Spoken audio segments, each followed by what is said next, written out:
우리 주님은 살아나셨고 영원히 우리와 함께 계십니다. 오늘 본문 말씀 중심에서 사흘 만에 세운 성전, 이런 제목으로 하나님 말씀 전하겠습니다.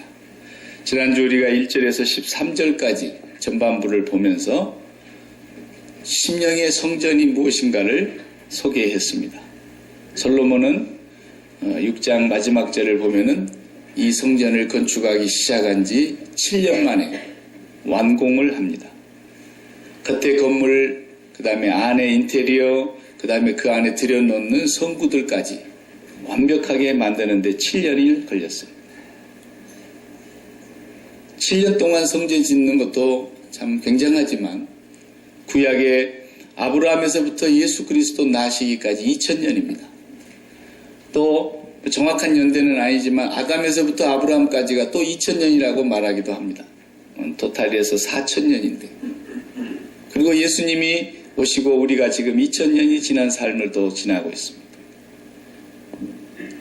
구약의 전 역사를 다 통틀어도 예수님은 그 역사를 3일 만에 바꾸셨던 것입니다. 예수님은 3일 만에 성전을 세우신 분이십니다. 이 성전을 헐어라, 내가 사흘 만에 다시 일으키리라 하실 때에 그 예수님이 말씀하셨던 당신의 몸인 성전, 그 성전은 솔로몬이 7년 동안 지은 이 성전은 예수님의 실체 몸의 성전인 것의 설계도면인 것입니다. 그래서 이 성전을 하나씩 하나씩 공부를 해보면 예수님이 이루신 일이 낱낱이 거기에 스며들어 있습니다. 예수님이 완성시키신 모든 것들이 다 나타나 있어요. 출애굽기 배울 때 성막에 대해서 공부를 했기 때문에 오늘은 제한된 시간 속에서 전부가 다 설명을 할 수는 없어도 여러분이 이미 다 배우셨고, 그 성막과 성전 안에 들어가 놓은 성구들, 법궤며 법궤에 지나서 지성소 안에는 법궤 하나만 있지만 성소 쪽으로 넘어가면 분향단이 있고, 분향단 또 다음에는 금촛대가 있고 불을 밝히는, 그 다음에 그 반대편에는 떡상이 있어서 떡을 매일 거기다가 진설을 해놓는 그런 떡상이 있었습니다. 그리고 그 성소 문을 열고 다시 나가면 밖에는 이제 성소 밖에는 물두멍이라는 게 있습니다. 이게 쉽게 말하면 세숫대야 같은 그런 것에 물을 담아놓는 거예요. 거기서 짐승들을 잡아야 될 때 짐승들을 깨끗이 씻어야 되기 때문에 물을 담아놓는 물두멍이 있었습니다. 그리고 제사장들이 또 손발을 씻고 몸을 씻어야 되는 그 바다라고 하는, 그것도 일종의 물두멍과 같은 거예요. 바다라고 하는 것이 가운데 놓여 있었습니다. 그리고 그 다음에 우리가 늘 얘기하는 번제단, 짐승을 태워서 하나님 앞에 제사를 드리는 제단이 있었습니다. 이 제단부터서 저 지성소의 언약궤까지 그 모든 의미를 다 밝혀보면 예수님의 생애와 딱 맞아떨어지는 거예요. 그래서 예수님의 심령의 성전을 세우는 설계도면들이에요, 다. 네. 그래서 지난주에는 우리가 율법을 보면서 또 제사를 보면서 우리 사람은 하나님의 율법 앞에 들켜야 된다 그랬어요. 율법을 보고도 안 들키는 사람은 저주받은 사람이에요. 율법을 보면서 내가 죄로 인해서 죽을 수밖에 없는 존재구나. 율법 앞에 늘 내 양심이 들켜야 되고 내 모든 삶이 들켜서 죽을 수밖에 없는 죄인이라는 걸 알아야 되는 거예요. 그래서 그 율법에 의지하여 죄로 말미암아 죽을 우리가 결국은 제사를 지내는 방식으로 하나님 앞에 나아가서 짐승을 잡아서 내 죄 대신 이 짐승이 죽는 그런 번제의 제사, 속죄제의 제사를 드렸어요. 그래서 이 모든 율법을 완성하시고 이 모든 제사를 완성하신 분이 예수님이다 이거예요. 우리가 지난주에 보았던 말씀이 그런 의미를 갖고 있어요. 그 예수님이 이 땅에 오셔서 이제는 돌로 지은 집, 손으로 지은 집에 거하지 아니하신다고 분명히 말씀했어요. 그러니까 예수님께서 이 건물 안에 계시는 게 아니에요. 우리가 이제 예배 마치고 또 밖으로 나가면 예수님은 우리가 나가는 곳에 계시지 여기 안에 안 계세요. 그냥 괜히 이쪽 쳐다보고 뭐 기도한다고 그러지 마세요. 그 구약시대나 그렇게 하는 거예요. 여기는 문 닫고 나가면 끝이에요. 이제는 우리의 몸이 예수님께서 말씀하신 대로 너희가 이 성전을 헐으면 내가 사흘 만에 다시 일으킬 터인데 당신의 육체를 가리켜 말씀하신 것이었고, 사도 요한도 그걸 쓸 때에는 오순절에 성령을 받고 한참 뒤에 요한복음을 썼어요. 맨 나중에 쓰여진 복음서가 요한복음이에요. 그건 100년경에 쓰여진 거예요. 그러니까 예수님 승천하시고 나서 60년이 지나서 쓰여진 거예요. 그러니까 예수님의 제자들도 처음에는 그 말이 무슨 말인지 못 알아잡았어요. 그랬는데 우리 예수님이 당신의 몸을 성전이라고 말씀하신 것이구나. 솔로몬이 지었던 그 성전은 7년이 걸렸는데, 그리고 아브라함 때부터 2000년 동안의 시간이 흘렀는데 우리 예수님께서 3일 만에 그 성전을 완공하셨습니다. 그리고 우리를 그 안으로 다 불러들이셔서 너희도 성전이다 그랬어요. 예수님과 연합된 사람은 너희가 하나님의 성전인 것과 하나님의 성령이 너희 안에 거하시는 줄을 알지 못하느냐 그랬어요. 우리가 성전이랍니다. 그래서 이제 우리가 성전으로 건축이 된 사람들인데, 나 혼자만 성전이 아니라 에베소서 2장 22절의 말씀대로 온 열방의 모든 백성들 가운데 예수 그리스도를 구주로 믿는 그 사람들이 하나님이 거하실 처소가 되기 위하여 함께 지어져 간다 그랬어요. 이게 보이지 아니하는 invisible church, 이 교회만 하나님의 나라에 들어가는 백성이 되는 거예요. 우리가 이제 하나님의 성전인데 이 성전을 어떻게 하라 그랬어요? 고린도전서 6장 19절과 20절에 보면은 하나님의 성전을 더럽히는 자는 하나님이 그 사람을 멸하신다 그랬어요. 성전을 관리를 잘해야 됩니다. 우리 몸인 성전을 내가 거룩하니 너희도 거룩할지어다. 거룩한 성전을 우리가 날마다 유지하고 살아야 돼요. 그걸 언제 솔로몬이 후반부에서 성전 겉모양을 다 짓고 안에 들여놓을 모든 거룩한 기구들, 그것을 만든 장면이 나옵니다. 여기만 나오는 게 아니라 역대하에 가면은 또 한 번 나옵니다. 역대하 3장과 4장이 성전 건축하고 안에 인테리어하고 성구를 만드는 일이 다 나옵니다. 그러면 무엇을 근거로 그렇게 만들었느냐? 자기 마음대로 만들었느냐? 그렇지 않습니다. 출애굽기 25장을 보면 어떻게 만들어라고 정확하게 나와 있습니다. 그리고 출애굽기 37장에 보면 모세가 광야에서 실제로 그 성막을 그대로 건축을 하는 게 나옵니다. 그래서 솔로몬도 거기에 입각해서 만든 거예요. 아무렇게나 만든 게 아니에요. 오늘 그 말씀을 보기 전에 먼저 지난주에 우리가 봤던 가운데 한 구절을 빼먹고 제가 넘어간 구절이 있어요. 일부러 빼먹었는데 6장 7절의 말씀이에요. 6장 7절을 다 같이 한번 읽어보겠습니다. 6장 7절. 이 성전은 건축할 때에 돌을 그 뜨는 곳에서 다듬고 가져다가 건축하였으므로 건축하는 동안에 성전 속에서는 방망이나 도끼나 모든 철 연장 소리가 들리지 아니하였으며. 이게 무슨 얘기입니까? 건축을 하는데 아무 소리가 나지 않겠다는 거예요. 방망이질도 못하겠어요. 도끼질도 못하겠어요. 모든 철 연장 소리도 거기서는 소리가 나지 않겠다. 이게 솔로몬 성전을 지었는데 가장 특색 있는 부분이에요. 그 이유가 뭔지, 왜 아무 소리가 나지 않게 했느냐라는 거예요.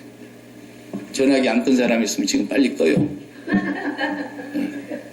하나님께 예비하는데 엉뚱한 소리가 나면 안 되기 때문에 그러는 거예요. 하나님이 예비하는 집이요, 하나님을 만나는 집이요, 하나님께 예배드리는 그 시간은 오직 하나님의 말씀만 듣는 시간이에요. 그러니까 딴 소리가 들리면 안 돼요. 절대로 안 되는 거예요. 그래서 저는 전화기 안 갖고 올라와요. 아예 밑에다가 딱 밑에서 또 울릴까봐 아예 꺼놓고 올라와요. 그만큼 하나님의 소리에 집중해야 된다는 거예요. 여기는 아버지를 만나는 집이고 아버지가 우리와 함께 하시는 장소고 아버지의 음성을 들어야 될 장소이기 때문에 세상에 착한 소리가 들리면 절대로 하나님의 음성을 못 듣게 되어 있어요. 그래서 여러분에게 제가 부탁드리는 거예요. 예배당 들어올 때는 전화기를 꼭 끄시고, 또 예배당에 딱 들어왔을 때는 세상 얘기 절대 하지 마요. 아이고 지난주에 어디 갔더니 그냥 기가 막히게 좋더라고요. 앞으로 그렇게 예배드리는 사람 쫓아낼 거예요. 이제 제가 안 가르쳤으니까 그때는 그동안에는 이제 말을 했지만은 예배당에 딱 들어오면 기도하고, 오늘 또 신령과 진정으로 하나님 앞에 예배함으로 이 예배의 장소에 하나님이 임재하시는데, 예배하는 우리가 하나님을 만나는 시간이 되게 해달라고 기도하고, 오늘 하나님께서 우리에게 들려주실 말씀이 어떤 말씀인가를 먼저 읽어보고, 그 말씀을 묵상하면서 말씀을 준비해서 선포하는 선포자를 위해서 기도하고, 오늘 찬양을 부를 것을 혼자서 조용히 불러보면서, 여기에 예배하러 들어온 사람들은 모든 세상의 소리를 끝내야 됩니다. 아무개가 이번 주에 대박 났대, 그런 소리 하면 안 돼요. 교회 안에 예배하러 와가지고 세상 소리 하지 말고, 예배하러 와가지고 이 세상 소리에 민감해지면 하나도 안 들리는 거예요. 안 들려요.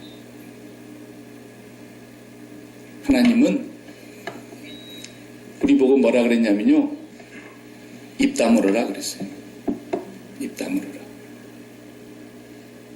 왜 그러냐면 우리가 죄인이기 때문에 우리 입에서는 나오는 모든 소리가 죄된 소리밖에 안 나와요. 아무리 좋은 생각을 만들어내도 하나님의 생각에는 이를 수가 없어요. 아무리 좋은 뜻을 품었어도, 아무리 선한 생각을 가졌어도 하나님의 길과 하나님의 그 수준에 우리가 이르지를 못해요. 그러니까 하나님은 언제나 그 마음에 세상 것이 들어오지 못하도록 입 다물어라. 정말로 그랬어요. 출애굽을 할 때 보세요.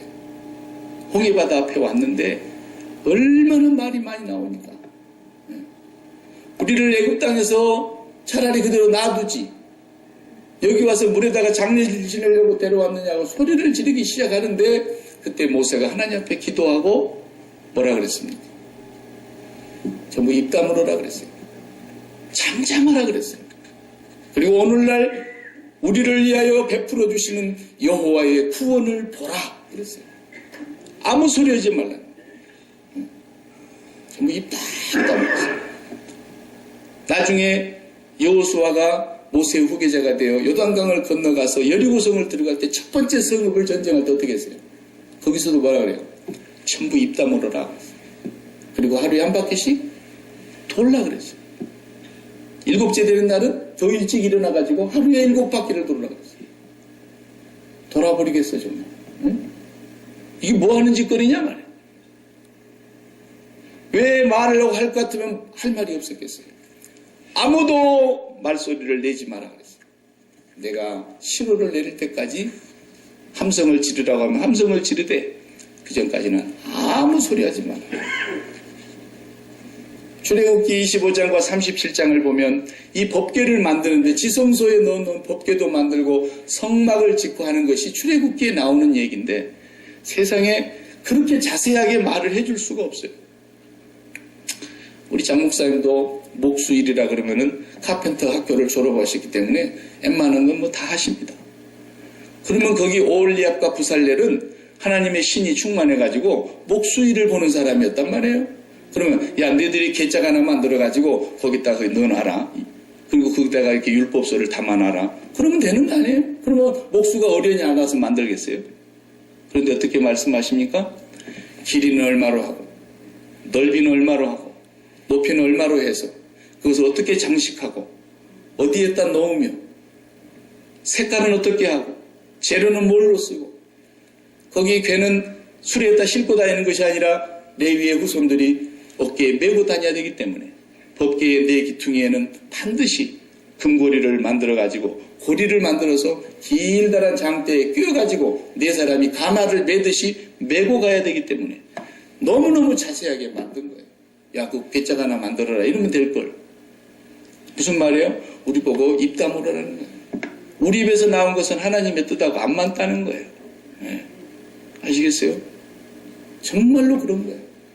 하나님의 말씀을 들으려고 하면 우리가 입 다물어야 돼요. 그래서 그 법궤가 지성소 안에 들어가서 있는데, 법궤가 그냥 덜렁 놓아 있는 게 아니잖아요. 그 법궤가 딱 만들어졌는데 뚜껑이 없어요. 뚜껑이 안에 이렇게 들여다 보이게 되어 있는 거예요. 그러다 다 집어넣고 뚜껑을 만들어야 되는 거예요. 그 뚜껑도 어떻게 만들어야 되느냐 다 말씀하셨어요. 그걸 속죄소라 그래요. 뚜껑을. 혹은 시은소라 그래요. 시은좌, 시은소, 속죄소 그렇게 말했어요. 그 뚜껑도 어떻게 만들어서 그냥 네모 반듯하게 만들어서 덮게 만드는 게 아니에요. 그 뚜껑 양 끄트머리에서 천사 모양을 한 그룹이라 그랬잖아요. 그룹. 천사 모양을 한 천사가 거기 양쪽 뚜껑 위에 서 있는 거예요. 이렇게. 근데 날개를 이렇게 펴고 서 있는 거예요. 날개 이쪽이 5규빗, 이쪽이 5규빗. 날개를 쫙 편 모습으로 10규빗이 되게 하라 그러는 거예요. 그래서 천사가 둘이 마주보고 있는 거예요. 마주보는데 얼굴을 마주보고 있는 것이 아니라 속죄소 뚜껑을 쳐다보고 있는 거예요. 천사가 고개를 이렇게 숙이면서 이렇게 날개를 속죄소 뚜껑 위에서. 바로 여호와께서 그 자리에서 너희들과 만나겠고 너희에게 내가 말하겠다 그랬어요. 속죄소 바로 그 위에서 여호와께서 말씀하셨던 거예요. 정확한 거예요. 이 모든 것이 다 거기 뜻이 있는 거예요. 왜 뚜껑을 속죄소라 그랬겠어요? 거기 와서 거기서 나오는 말씀을 들어야 그 안에다가 십계명 돌판을 집어넣었다 그랬잖아요. 거기가 말씀이 있는 곳이에요. 말씀을 거기다 담아놓고 그 뚜껑을 덮어서 속죄소 위에 그룹이 그 뚜껑 위에서 속죄소를 내려다보고 있는 그 속죄소 그룹 사이에서 내가 너희와 만나겠다. 성경이 분명히 그렇게 말씀했습니다. 제가 그 본문을 한번 읽어드리겠습니다. 출애굽기 25장 21절 속죄소를 궤 위에 얹고 궤의 뚜껑이죠. 궤 위에 얹고 내가 내게 줄 만나라 하였으며 증거판을 궤 속에 넣으라. 증거판 돌비를 말하는 거죠. 십계명 돌판을 거기다 넣어라. 거기서 내가 너와 만나고 속죄소 위에 곧 증거궤 위에 있는 두 그룹 사이에서 내가 이스라엘 자손을 위하여 너에게 명령할 모든 일을 너에게 이르리라. 그 그룹 사이에서 하나님 말씀하십니다. 그래서 하나님을 어디서 만나느냐? 언제나 하나님은 말씀하시는 하나님이시라는 거예요. 말씀하신다는 말은 무슨 말이에요? 생각이 있으시다 그 말이에요. 생각이 있으니까 말이 나오는 거예요. 우리 속에서 무슨 뜻이 있으니까 언어로 나오는 거예요. 하나님이 말씀하시는 하나님이시다. 태초에 말씀이 계시니라. 이 말씀이 하나님과 함께 하셨으니 함께 계신 그 말씀이 곧 하나님이시니라. 그 말씀이 육신이 되어 우리 가운데 거하시며 우리가 그 말씀이신 그분을 바라보니까 하나님의 은혜와 진리가 충만하더라는 거예요. 예수 그리스도를 말씀이라고 하시지 않습니까? 그래서 그 언약궤 안에 말씀을 담아놓고 그 뚜껑이에서 하나님이 말씀하시는 거예요. 하나님 만나려면 어디로 가야 돼요? 어디로 가야 하나님을 만납니까? 하나님은 안 계신 곳이 없다 그러고 하나님은 우리 안에 계신다 그러고 우리 마음 가운데 계신다 그러고 그런데 어디 딱 꼬집어갖고 이쪽이 마음이에요? 이쪽이 마음이에요? 여기가 마음이 들어있는 거예요. 야무지게 말할 수가 없어요. 옛날에 그 순복음 중앙기 조영기 목사님이 교회를 불광동에서 천막 쳐놓고 개척을 할 때에 너무 가난했던 시절인데 하루는 자기 교인 중에 어떤 집사님 부인이 쌀 한 가마 이르시고 하더라는 거예요. 어떻게 오셨습니까? 그러니까 이 어려운 시절에 흉년을 주셔서 하나님 아버지께 감사를 해야 되겠는데 어디로 붙여야 하나님이 이걸 받으십니까? 그러더라고요. 하나님 주소를 내놓으라고 그래요. 그래서 자기도 날마다 하나님 여러분과 함께 계십니다. 여러분 안에 거하십니다. 이랬는데 여러분께서 막 이렇게 했는데 막상 물어보니까 답을 못하겠더래요. 예. 하나님 어디 계셔요? 어디 가야 만나는 거예요? 저는 419 노스 29 플레이스 가면 우리 집이 딱 있어요. 그 엄체를 만나는 거죠. 하나님 어느 장소에 가야 하나님 주소가 어디냐라는 거예요. 하나님 항상 우리에게 말씀하시며 만나주시겠다고 하는 그 장소, 거기가 바로 말씀이에요, 말씀. 그래서 유명한 칼바르트 신학자가 하나님은 말씀 속에서 우리를 기다리고 계신다 그랬어요. 제가 전에도 얘기했잖아요. 소설가가 소설을 쓰면 그 작가의 정신이 그 글 속에 깃들여져 있는 거예요. 그런 것처럼 하나님의 말씀 속에 성령이 함께 계시는 거예요. 그래서 그 성령이 감동해서 기록한 말씀인 거예요. 성령이 하나님의 말씀 속에서 우리를 만나주시는 거예요. 하나님 만나려면 어디로 가요? 말씀에게로 가야 돼요. 그것이 우리 마음속에 하나님의 말씀을 가지라는 뜻이에요. 그래서 성경은 최고로 복 있는 사람을 뭐라 그랬어요? 주야로 그 말씀을 묵상하는 자다 그랬어요. 최고 복 있는 사람. 왜? 날마다 하나님을 만나니까. 그보다 더 축복이 없어요. 지금 전쟁을 해야 되겠는데 여리고성을 쳐들어가는 문제가 얼마나 심각합니까? 40년 동안 죽을 고비를 다 지나서 광야를 건너왔고 요단강을 건넜는데 저 가나안의 7 족속을 다 몰아내야 되는 중차대한 사명을 가진 여호수아가 두려움이 몰려왔습니다. 근데 하나님 나타나셔서 말씀하시기를 전쟁 준비를 제대로 해야 된다.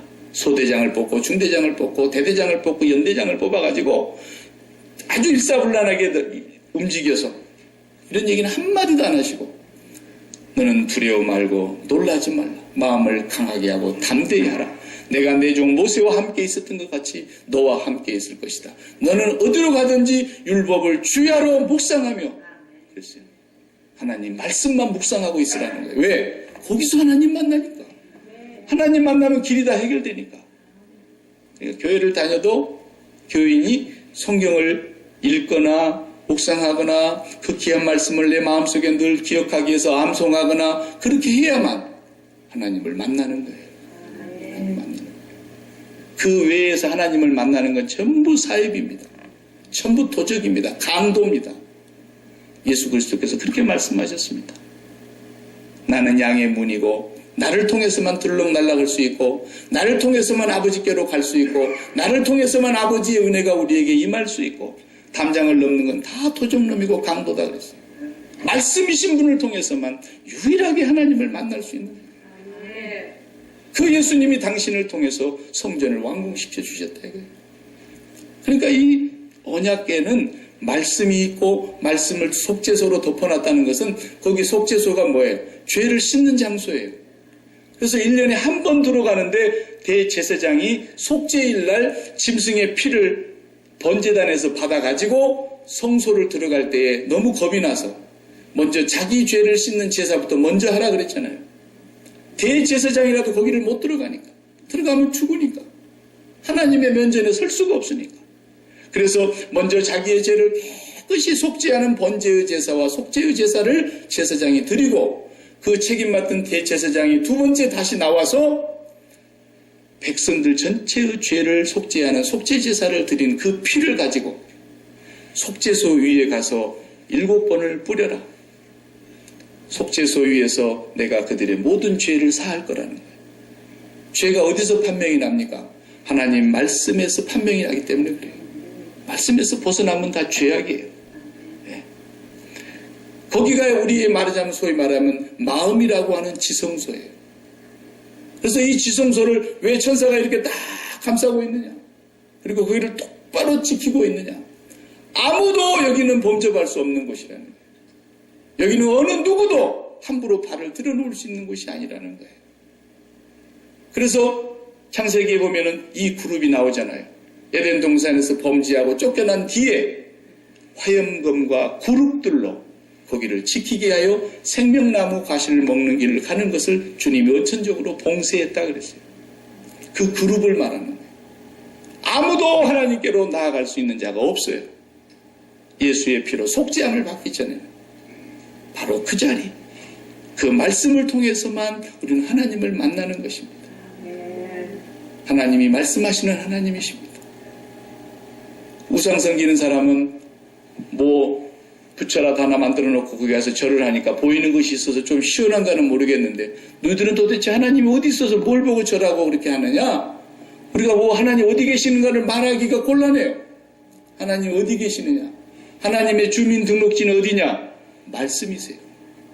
말씀 외에는 안 계셔요. 네. 그 외에는 전부 가짜입니다.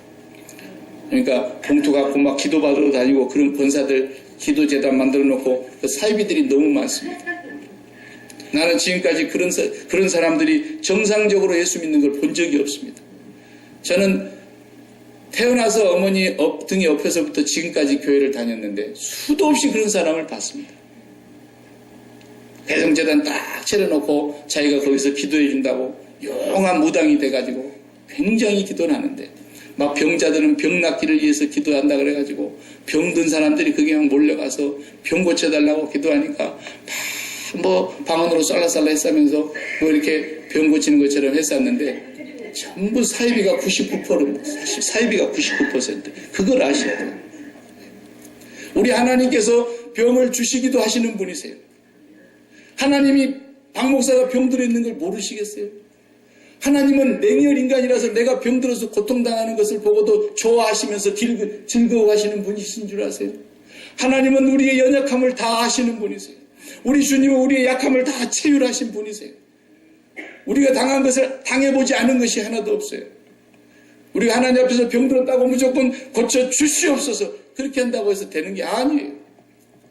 하나님 이 고통을 당한 이 자녀를 불쌍히 여겨주시고 이 어려움과 곤란을 만난 이 사람이 이 사건, 이 상황 때문에 주님을 만나게 해주시기 바랍니다. 주님이 얼마나 이 상황에서도 그를 사랑하고 있는가를 깨닫게 해주시기를 바랍니다. 얼마나 이 사람이 지금도 하나님이 임마누엘로 함께하고 계시는 것을 이 계기를 통해서 알기를 원합니다. 그렇게 기도를 해야지.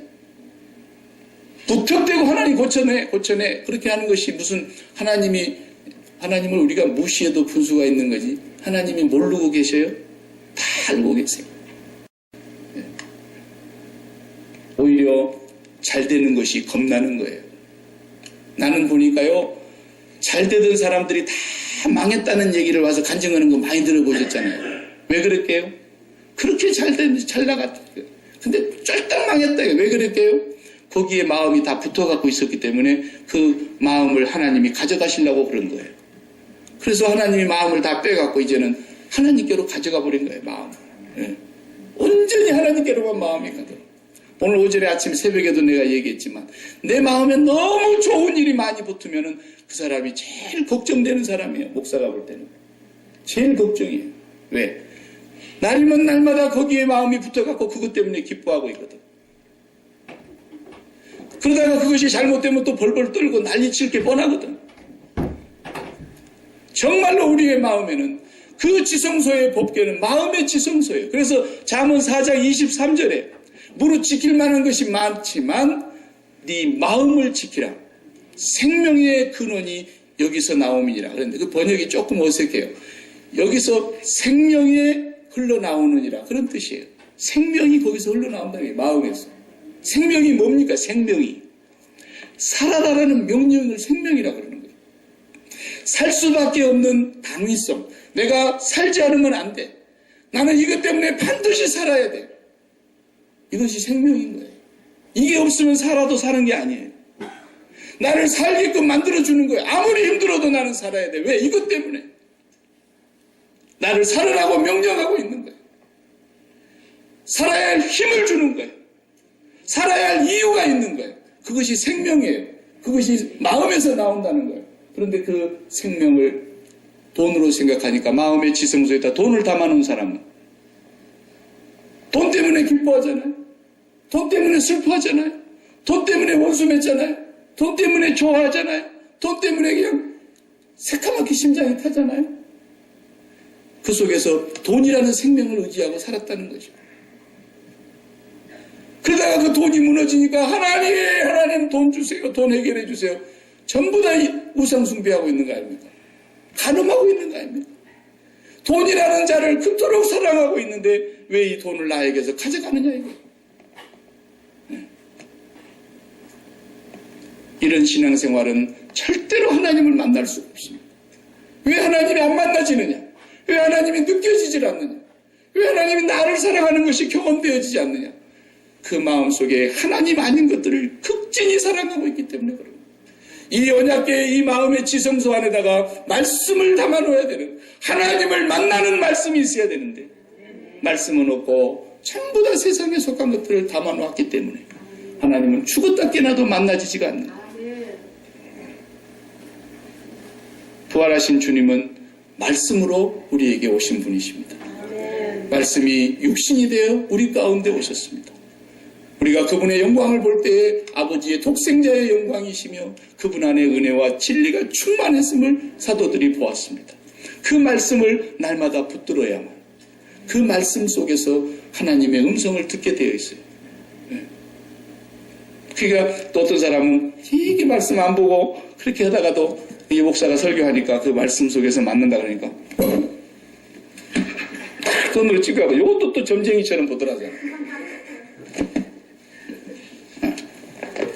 딱 펴니까 뭐가 나왔어요? 가룟 유다가 목매어 죽으니라. 주여 시험에 들지 말게 하옵소서. 이건 아니옵니다.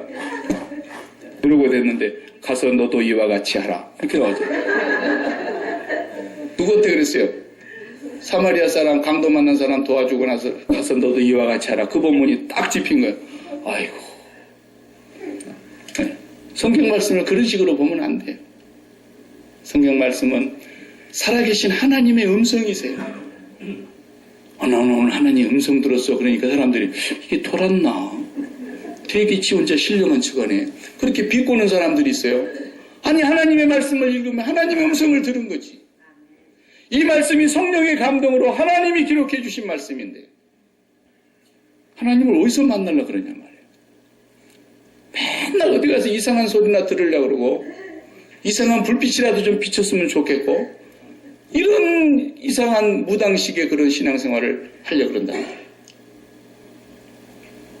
복이 있는 사람은 여호와의 말씀을 주야로 묵상하며 이 사람은 시냇가에 심겨진 나무 같아서 시절을 쫓아서 과실을 맞으며 그 하는 모든 행사가 다 형통하게 된다.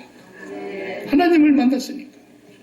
이것을 심령의 성전에서 하나님을 만나는 유일한 길을 하나님께서 허락하여 주시고 우리 주님께서는 이제 우리의 몸을 성전을 삼으셔가지고 우리가 포러블 템플이에요. 포러블 템플. 포러블이라는 게 뭐예요? 운반하는 거예요. 운반하는 거. 포러블 노트북, 랩탑 같은 거 노트북은 들고 다닌다 해서 포러블 컴퓨터라 그러잖아요. 운반하고 다니는 컴퓨터. 집에서 데스크탑은 그냥 커가지고 그거 이고 다녀야 되는데 뭐 무거워서 안 되니까. 얇은 생긴 그런 거. 우리 전화기도 요즘은 컴퓨터예요. 포러블 컴퓨터. 어디든지 가면 연결이 다 돼. 그 안에 10만 빼지 않으면 모든 사람하고 연결이 다 돼. 모든 사람하고 주고받을 수 있어. 언제든지 만나는 거야. 바로 이 포러블 성전.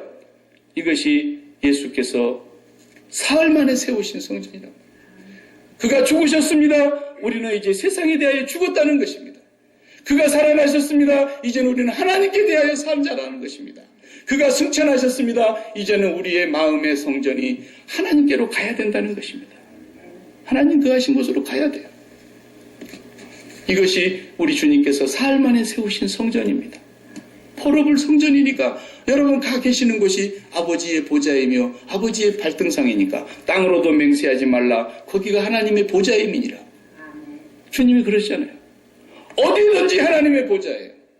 예배 마치고 나아가시면 여러분이 살아가는 모든 가정과 직장과 사회의 모든 곳이 여러분은 포러블 성전으로 하나님을 모시고 가는 거예요. 그렇기 때문에 나가기 전에 그 성막 안에 뭐가 있습니까? 그 성소 안에 뭐가 있습니까? 이쪽에는 등대가 있어요. 금초대. 불을 흔히 밝고. 왜냐하면 창문이 하나도 없이 그 성막을 다 덮어버렸으니까. 창문이 없어요. 솔로몬 성전. 그래서 그 안에 금초대로 불을 밝히는 거예요. 밝힌다는 것이 뭐예요? 알을 얘기하는 거예요. 안다는 얘기예요. 예. 철학 그러면 뭐예요? 밝을 철자 아닙니까? 밝을 철자. 학문을 안다는 거예요. 가치를 안다는 거예요. 진리를 안다는 거예요. 그 진리를 밝혀주는 빛이에요, 이게. 그래서 여호와의 말씀은 내 발의 빛이요 내 길의 등불입니다. 그랬어요. 그 다음에 이쪽에 떡상이 있는 거예요. 떡상 우리가 다 배워서 알죠? 매일매일 떡을 바꿔야 돼요. 하루도 그냥 묵은 떡을 두면 안 돼. 이 떡은 생명의 양식이에요. 그래서 나는 생명의 떡이니 그랬어요. 빛도 예수 그리스도 세상의 빛이시고 세상의 모든 것을 밝히는 진리의 빛이시며 세상의 모든 사람들이 먹어야 될 살과 피이신 생명의 떡이에요. 예수 그리스도로 거기서 배가 불러야 된다는 거예요. 예수 그리스도가 그 심령 속에 충만해져야 된다는 거예요. 말씀이 충만해지면 그 다음에 뭐가 있어요? 분향단이 있어요. 기도하는 곳이에요. 기도하는 것. 마음에 충만해진 것이 예수 그리스도라야 기도가 바르게 나오는 거예요. 돈이 충만해지는데 무슨 기도가 제대로 나오겠어요? 돈 얘기밖에 더 나오겠어요? 건강이 최고인 줄 아는 사람은 건강을 위해서 가서 기도하는데 건강이 자기 마음속에 최고로 들어가 있기 때문에 헛된 기도가 나오는 거예요.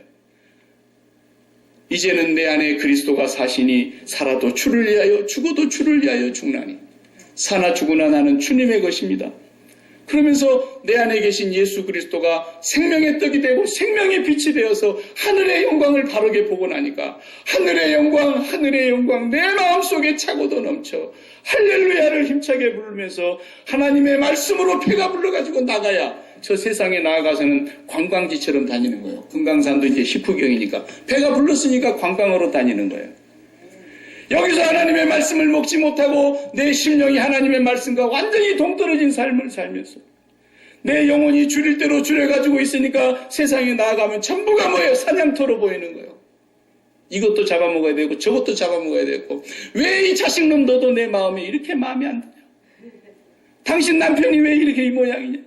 당신 아내가 왜 이 모양이냐? 전부 다 사냥터가 돼가지고 잡아먹으려고 그러는 거예요.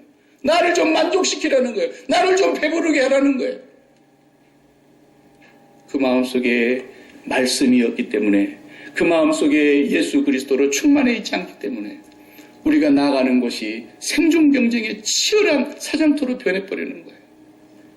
날마다 하나님 아버지 그 마음의 지성소에 모시고 말씀이신 예수 그리스도 날마다 그분으로 생명 양식을 삼고 그 말씀 가운데서 말씀해 주시고 그 말씀 가운데서 우리를 만나 주시고 그 말씀 가운데서 우리의 길을 밝혀 주시는 그 하나님으로 배가 가득히 불러가지고 이제는 배불렀으니까 뭐 할 일만 남았어요? 관광하러 다니면 되는 거예요. 그래서 내가 돈 받으러 가야 된다 그랬잖아요. 돈 쓰러 다니는 거예요. 그래서 배가 불러가지고 뭘 가지고도 나는 이제 배불릴 것이 없어. 배가 이미 가득히 찼기 때문에. 그래서 그 사람이 가는 곳에 하나님의 영광이 하나님의 그 빛이 비춰지게 되는 거예요. 이렇게 살으라고 주님은 사흘 만에 성전을 세워주신 것입니다.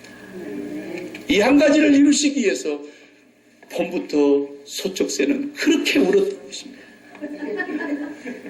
이 하나의 성전을 완성시키기 위해서 우리 주님께서는 그 모진 십자가의 고난을 다 당하시고 죽기까지 복종하시면서 우리 몸을 성전으로 만들어 주셨습니다. 예배당에서 예배 드릴 때는 우리가 다 같이 모여서 서로 격려하고 니도 하나님 만났냐? 나도 만났다. 너는 지난주에 무슨 일 있었냐? 나는 이것 때문에 속이 상했는데 내가 하나님을 멀리해가지고 너무너무 마음이 허해가지고 이 세상 것으로 줄인 것을 배를 채워보려다가 내가 그냥 엉뚱한 걸 집어먹어가지고 배탈이 났다. 그래서 내가 하나님 앞에 와서 이제 회개한다. 이런 얘기들을 해야지. 그렇잖아요. 우리가 할 얘기가 뭐가 있어요? 그 얘기 해야지. 나는 지난주에 하나님으로 배가 불러서 너무너무 배가 불러가지고 누구한테 기분 나쁜 소리를 들었는데도 화가 안 나더라. 네. 이미 배가 불러가지고 누구한테 좀 인정받으려고 굶주려갖고 있는 이 사람이 하나님한테 인정을 받으려고는 생각을 안 하고 사람한테 인정받으려고 그러고 배가 잔뜩 골아가지고 있는데 뭐 그따구로 해. 말 한마디 했는데 그만 막 성질이 나가지고 그냥 우락부락 집에 가가지고 그냥 전화통을 들었다 놨다 이걸 그냥 니도 한번 걸리기만 해봐라. 전부가 뭐 때문에요? 지 배가 안 불러서 그래. 성전 관리를 잘못해서 그런 거예요. 좋은 예배당 건물 지어놓고 살면 믿음 좋은 게 아니에요. 그런 예배당 안에 들어가서 예배드리면 하나님이 받으시는 게 아니에요. 이제 우리 주님은 그런 예배당을 원치도 않으시고 제3의 성전, 4의 성전, 5의 성전이 있어도 주님은 거들떠보지도 않으세요. 오직 우리의 심령의 성전, 마음의 지성소에 말씀이 있느냐? 거기에 내가 너를 만날 것이다. 기도하겠습니다. 하나님 감사합니다. 이 부활절 아침 우리 주님께서는 십자가를 지시고 죽으셨지만 사망에 매여 있을 수 없는 분위기에 하나님께서 그를 죽은 자 가운데서 성경대로 다시 살리시고 우리에게 영원한 산 소망을 주시며 우리 몸을 하나님의 거룩한 성소로 만들어 주시고 우리 마음을 하나님의 거룩한 지성소로 만들어 주셨음을 감사하옵나이다. 이제는 우리에게 하나님을 모시고 살 수 있는 이 영광을 주셨사오며 성령이 우리 안에 거하셔서 세상 끝날까지 떠나지 아니하시고 동행하여 주시겠다고 약속하셨사옵니다. 아버지, 우리가 얼마나 구약시대의 성도들이 성전 안에 우상을 드러놓는 것으로 인하여 고통을 당하며 채찍을 맞는 것을 보았는데 오늘도 우리의 마음의 성전에 그 하나님, 그 예수 그리스도 말씀을 담지 아니하고 세상의 것들을 수도 없이 담으며 살아왔던 우리의 죄와 허물이 너무나 큽니다. 우리를 불쌍히 여기시고 우리의 죄를 용서하여 주옵시고 날마다 주 예수 그리스도로 말미암아 나는 죽었다고 하는 소리를 들을 수 있게 하여 주시옵소서. 너는 예수와 함께 죽었느니라 하시는 하나님의 음성을 들을 수 있게 하여 주시옵시고 너는 예수와 함께 하나님께 대하여 살았다고 하시는 하나님의 음성을 듣게 하여 주시옵시고 이제 우리의 마음이 아버지 계신 그곳으로 향하여 나아가게 하여 주시옵소서. 예수님의 이름으로 기도하옵나이다. 아멘.